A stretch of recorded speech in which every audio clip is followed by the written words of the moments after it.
खूप धन्यवाद तुमचे. सर लास्ट टाइम 7 मार्चला सेमिनार होता, डिले झाला. तर मला वाटलं की आता प्रॉपरली माझी पण टाईम प्रॉपर इंटर्नशिप वगैरे असं सगळं काही मॅच होणार की नाही मला पण डाऊटफुल होतं, पण सगळं योगायोग झालं. सॅटर्डे संडे मला सुट्टी घेतली.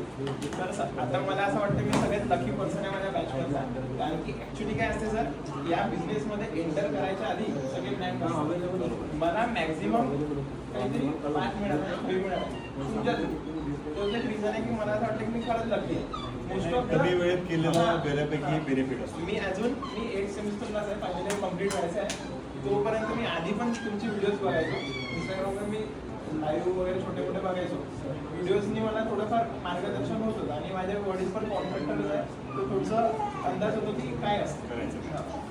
आणि सर भविष्यामध्ये हेच करायचं आहे, चांगलं लेवलवर करायचं आहे. अजित सरांबद्दल सांगायचं म्हणजे सर डाऊन टू अर्थ मला वाटलं पर्सनली, मला मनातून बोलतो की एकदम डाऊन टू अर्थ गुडविल खरंच आहे तुमच्यामध्ये.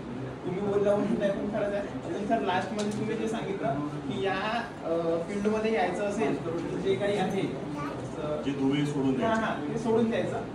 हे तर करावंच लागते, म्हणून हे आपल्याला करावंच लागते. मी सिस्टीमचा एक पार्ट आहे. बाबांकडूनही ऐकतो हे तुला करावंच लागते, ते द्यावंच लागते. तो सिस्टमचा एक पार्ट आहे, ते तुमच्याकडून पण सत्य मलाच कळतं. Thank you sir.